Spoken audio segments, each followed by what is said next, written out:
Hi friends, ನಾನಿವತ್ತು ನುಗ್ಗೆ ಸೊಪ್ಪಿನ ಮಂಟೆ ಪಲ್ಯ ಹೇಗೆ ಮಾಡೋದಂತ ತೋರಿಸ್ತೀನಿ ಬನ್ನಿ. Welcome back to my channel.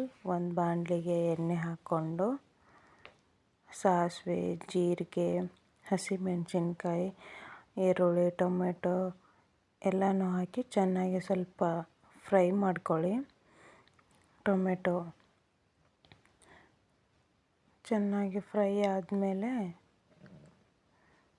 ಚೆನ್ನಾಗಿರುತ್ತೆ, ಚಪಾತಿ ಪೂರಿ ಜೊತೆ ಚೆನ್ನಾಗಿರುತ್ತೆ ತಿನ್ನೋಕ್ಕೆ. ಒಂದ್ಸತಿ ಟ್ರೈ ಮಾಡಿ ನೋಡಿ.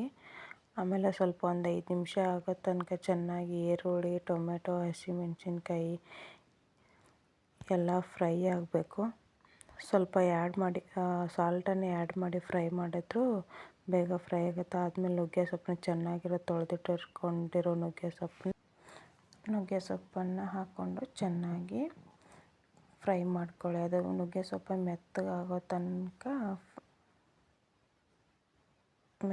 ತನಕ ಫ್ರೈ ಮಾಡಿ. ಅದು ಬೇಗ ಮೆತ್ತಗಾಗುತ್ತೆ. ಎಳೆ ನುಗ್ಗೆ ಸೊಪ್ಪು ಇದ್ದರೆ ಚೆನ್ನಾಗಿ ಬೇಗ ಮೆತ್ತಗಾಗುತ್ತೆ. ಒಂದು ಬಾಣಲಿ ಮುಚ್ಚಿದ್ರೆ ಬೇಗ ಮೆತ್ತಗಾಗುತ್ತೆ. ಸರಿ, ಇವಾಗ ಇದಾದಮೇಲೆ ಎಲ್ಲ ಈರುಳ್ಳಿ, ಟೊಮೆಟೊ ನುಗ್ಗೆ ಸೊಪ್ಪು ಮೆತ್ತಗಾಗಿದೆ. ಸ್ವಲ್ಪ ಸಾಲ್ಟ್ ಆ್ಯಡ್ ಮಾಡಿ ಅರಿಶಿನ ಪುಡಿ ಹಾಕಿ, ಅದಾದ ನಂತರ ಸ್ವಲ್ಪ ಎಲ್ಲನೂ ಮಿಕ್ಸ್ ಮಾಡ್ಕೊಳ್ಳಿ. ಮಿಕ್ಸ್ ಮಾಡ್ಕೊಂಡಾದ ನಂತರ ಈ ಟೈಮಲ್ಲಿ ನಿಮಗೆ ಎಷ್ಟು ಬೇಕೋ 2 ಇಲ್ಲ 4 ಮೊಟ್ಟೆನ ಆ್ಯಡ್ ಮಾಡ್ಕೊಳ್ಳಿ. ಆ್ಯಡ್ ಮಾಡ್ಕೊಂಡಾದ ನಂತರ ಮೊಟ್ಟೆನೂ ಎಲ್ಲ ಚೆನ್ನಾಗಿ ಮಿಕ್ಸ್ ಮಾಡ್ಕೊಳ್ಳಿ, ಆಯಿತಾ. ಮಿಕ್ಸ್ ಮಾಡ್ಕೊಂಡ ನಂತರ ಅದು ತಳ ಹಿಡಿಯುತ್ತೆ. ಅದು ಚೆನ್ನಾಗಿ ಫ್ರೈ ಮಾಡ್ಕೊತ ಇರಿ. ನೋಡಿ, ಈ ಥರ ಆಗುತ್ತೆ. ಅದು ಚೆನ್ನಾಗುತ್ತೆ, ಟೇಸ್ಟು ಚೆನ್ನಾಗಿರುತ್ತೆ. ಚಪಾತಿ, ಜೋಳದ ರೊಟ್ಟಿ ಜೊತೆಗೂ ತಿಂದರೆ ಚೆನ್ನಾಗಿರುತ್ತೆ. ಬಿಸಿ ಬಿಸಿ ಅನ್ನ ಜೊತೆಗೆ ಚೆನ್ನಾಗಿರುತ್ತೆ. ಈಗ ಸರ್ವ್ ಮಾಡ್ಕೊಳ್ಳಿ.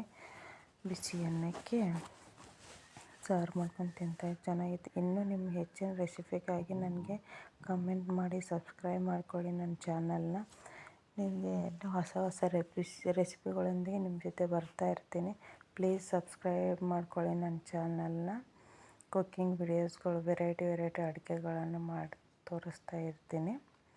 ಸೊ ನೋಡಿ, ಚಪಾತಿ, ಜೋಳದ ರೊಟ್ಟಿ ಜೊತೆಗೆ ಸಖತ್ತಾಗಿ ಟೇಸ್ಟಿಯಾಗಿ ಮಧ್ಯಾಹ್ನ ಲಂಚ್ಗೆ ಮಾಡ್ಕೋಬೋದು, ಇಲ್ಲ ರಾತ್ರಿ ಡಿನ್ನರ್ಗೆ ಈ ಥರ ಸ್ವೀಟಾಗಿ ಮಾಡಿಕೊಂಡ್ರೆ ಚೆನ್ನಾಗಿರುತ್ತೆ.